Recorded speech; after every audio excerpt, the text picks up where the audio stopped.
Zelensky vows revenge after Russia's missile strike kills innocent civilians in Zaporizhia. Is Austria's permanent neutrality putting it in danger? Expert reveals shocking truth amid Russia-Ukraine conflict. Ukrainian military locked in intense battle against Russian forces in Bakhmut. Will they have to surrender? Enjoy watching and don't forget to like and subscribe so you don't miss out on important news. Zelensky pledges response to Zaporizhia missile strike.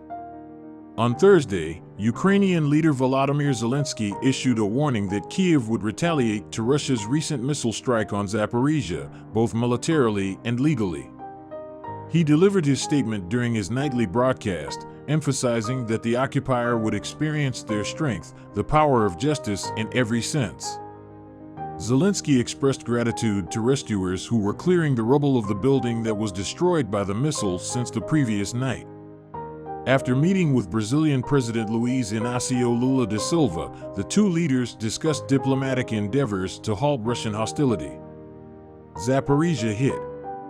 On Thursday, a five-story residential building in Zaporizhia was struck by a missile from Russia, resulting in at least 3 fatalities. Zaporizhia, which used to have a population of 700,000 people prior to Russia's invasion of Ukraine just over a year ago, is regarded as a significant location for Moscow to seize, as it is the site of Europe's biggest nuclear power plant. Despite Moscow's denial of targeting civilians, aerial footage of attacked cities has shown the extensive destruction caused by Russian drones and missiles across many urban areas in Ukraine. Unidentified corpses discovered in Borodyanka. In the vicinity of the Kyiv capital, 3 unknown bodies were exhumed recently. The region has been subject to devastation and annexation since the outset of the Russian invasion, with more and more bodies being found regularly. The head of the local police force has announced that they have uncovered 1,373 remains of our fellow citizens since the end of the occupation in the previous year. Austria, it's time to join NATO. Liam Hoare, the Europe editor for Moment magazine and author of the Vienna Briefing newsletter on Austrian politics and culture, notes that Russia's invasion of Ukraine has prompted several European countries to reconsider their foreign and security policies.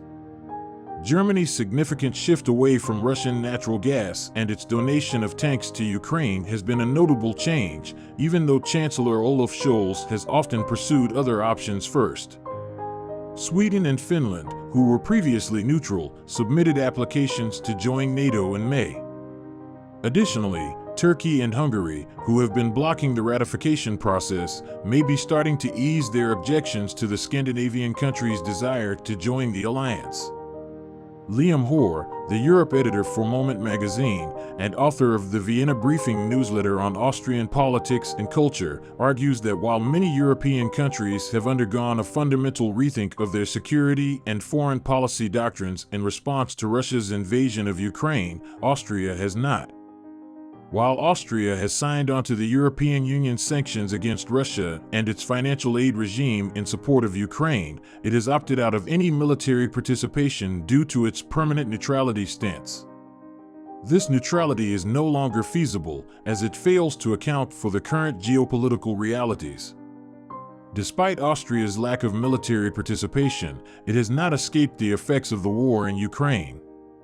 Import of Russian gas to Austria has increased, and major Austrian companies continue to remain active in Russia despite sanctions.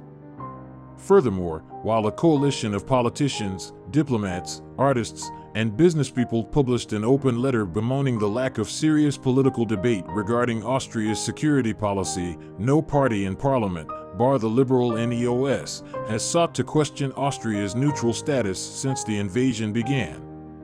In fact, the far-right Freedom Party, which currently leads in the polls, has embedded its opposition to European support for Ukraine in its rhetoric. The problem, according to Hoare, is that Austria remains shackled to neutrality by the stories it tells itself. These stories include the belief that neutrality was the price the country had to pay to end the post-war Allied occupation and regain its independence in 1955, that neutrality and prosperity are inherently bound together, and that neutrality was the platform that allowed Austria to play an outsized role in global affairs in the 1970s. While these stories were once true, they are no longer relevant to the current geopolitical climate. Battle for Bakhmut rages on as U.S. said to announce fresh military aid for Ukraine. On March 3rd, the Ukrainian military reported that they were engaged in intense fighting in Bakhmut as they repelled multiple Russian attacks in the disputed eastern region of Donetsk. The Ukrainian military also fought off at least 85 Russian attacks in the cities of Lyman, Avdiivka, and Shakhtarsk in the Donetsk region, as well as in Kupiansk in the northeastern Kharkiv region. Bakhmut has been the center of fighting in the region for months, and Moscow's new offensive in the Donbass region aims to push back Ukrainian forces in several locations after losing some territory in the second half of last year. Russia is trying to surround Bakhmut and cut off the Ukrainian supply lines, sending waves of infantry to achieve their objective. Ukrainian authorities have indicated that they may need to withdraw their troops from Bakhmut entirely if the cost of defending the city becomes too high, and instead relocate to stronger defensive positions in the west and northwest, where they reportedly have a better chance of holding off Russian attacks. According to Volodymyr Nazarenko, a commander in Ukraine's National Guard, the situation in Bakhmut is critical, and Ukrainian forces are trying to inflict as much damage as possible on the Russian troops before retreating. Some experts in the West have questioned Russia's interest in capturing Bakhmut, which they view as having less strategic and symbolic importance than other targets.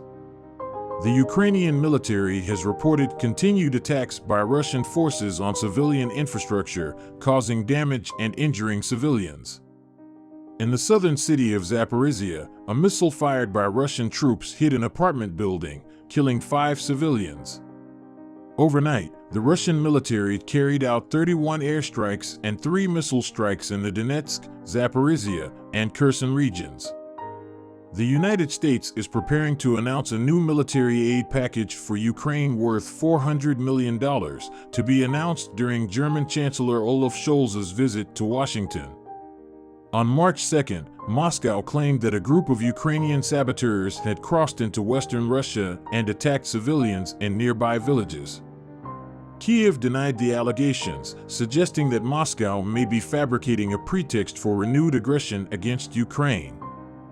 Details about the incident near Bryansk on March 2nd remain unclear, but Mykola Podolyak, a senior advisor to Ukrainian President Volodymyr Zelensky, dismissed the Russian statements as a deliberate provocation.